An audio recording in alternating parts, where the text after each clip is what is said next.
Pero ang Philippines is not part of the Pangaea. Philippines, okay, is actually an island, an archipelago that is born because of the uplifting of the seashore. O, ano na mean mo, sir, mang uplifting of the seashore? Di ba the plates? When you were in grade, grade 10. Di ba may convection current sa dalong? Okay, let's say for example, the direction is going there, clockwise. And this one, convection current is happening because of the semi-fluid material. And this one is counterclockwise. Okay. You get my point? So, if the oceanic floor, oceanic plate to oceanic plate, nagabungkuan na, so ang direksyon niya, if it is clockwise, going there. If it is counterclockwise, it's going on the left side. So ang Philippines is the product of the oceanic to oceanic collision. Tapos pag oceanic to oceanic, this is the ocean floor. So the Philippines nagsaka, okay, and the archipelago of the Philippines was formed because of the collision of the oceanic. Saka siya. So that's why ang Philippines is not part of the Pangaea because it originated from the ocean floor. Okay, and then go back to what I said a while ago. Nga may mga limestone and shell sa babaw because the archipelago of the Philippines, including its mountains, okay, is part of the ocean floor millions of years ago. Do you get my point? That's why there are shells. Sino itong mamisa ng tao madala ka shell sa babaw? Okay? In other words, the archipelago of the Philippines is part of the oceanic floor.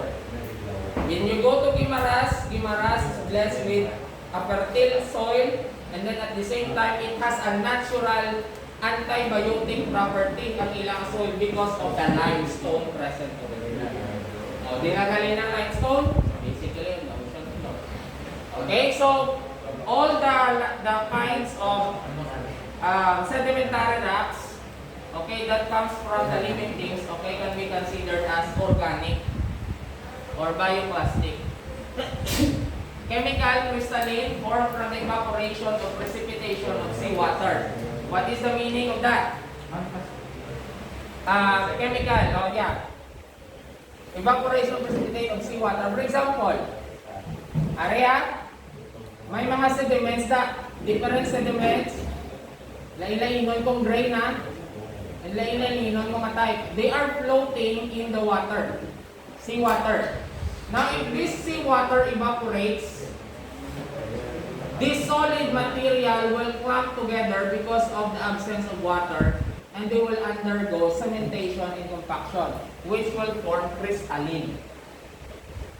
Wala na tubig, nag-evaporate. For example, naman yung aqua niya, ang asin. Okay, tubig. Pinatunaw ka sa asin. Di pa evaporate mo ang tubig.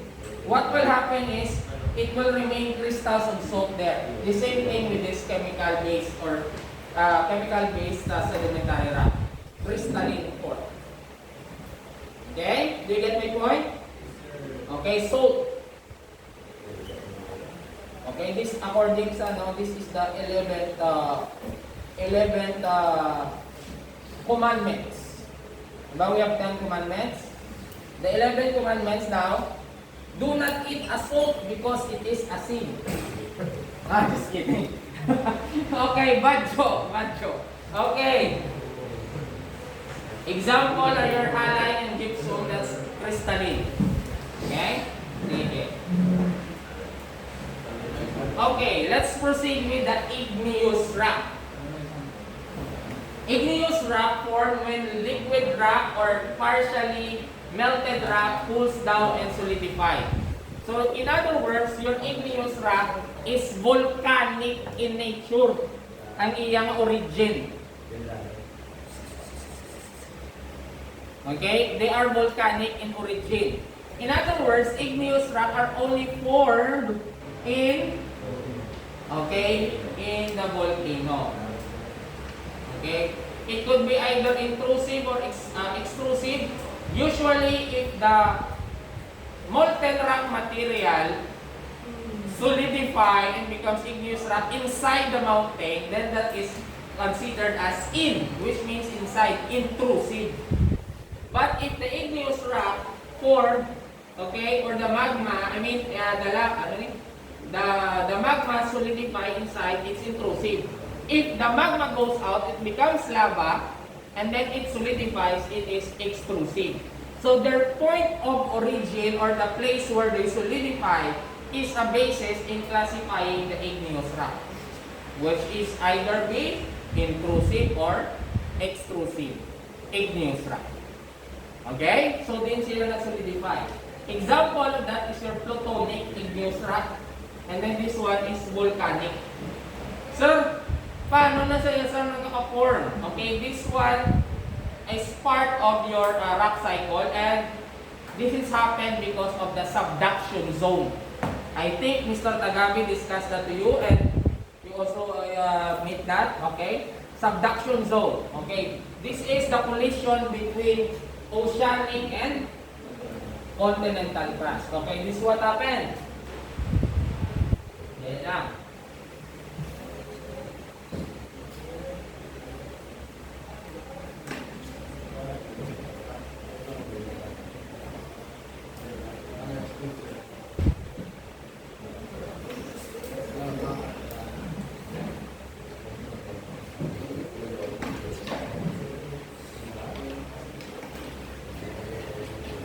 Okay.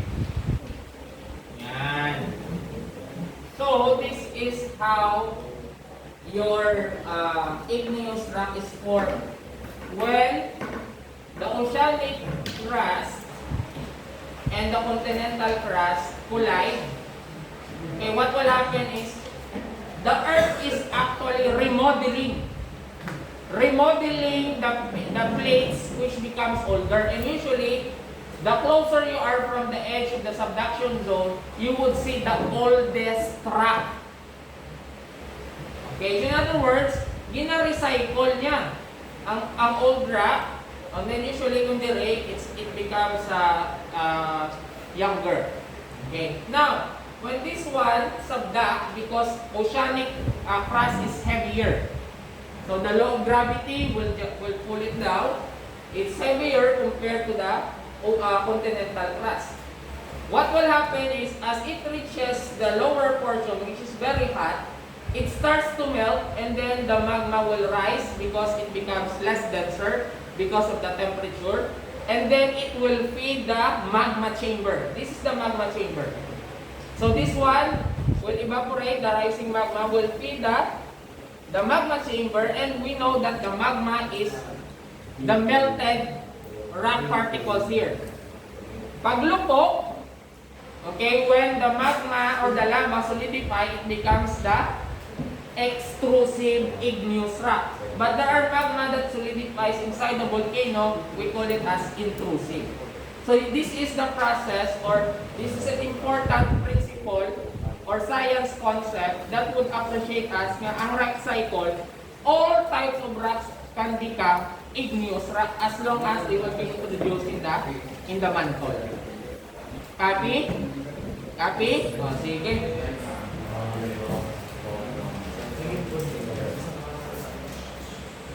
Amo na sa naging nalibugan ko. Sa rock cycle, they're just showing how the rocks are formed, but they don't introduce the subduction zone on how igneous rock can be formed. Okay.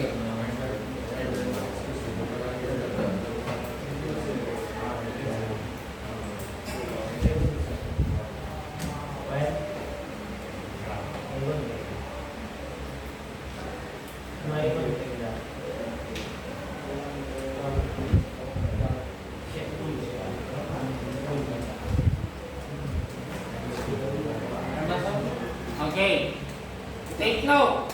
Are you with me? So in igneous rock, you would see crystal formation. Okay, crystal formation. the size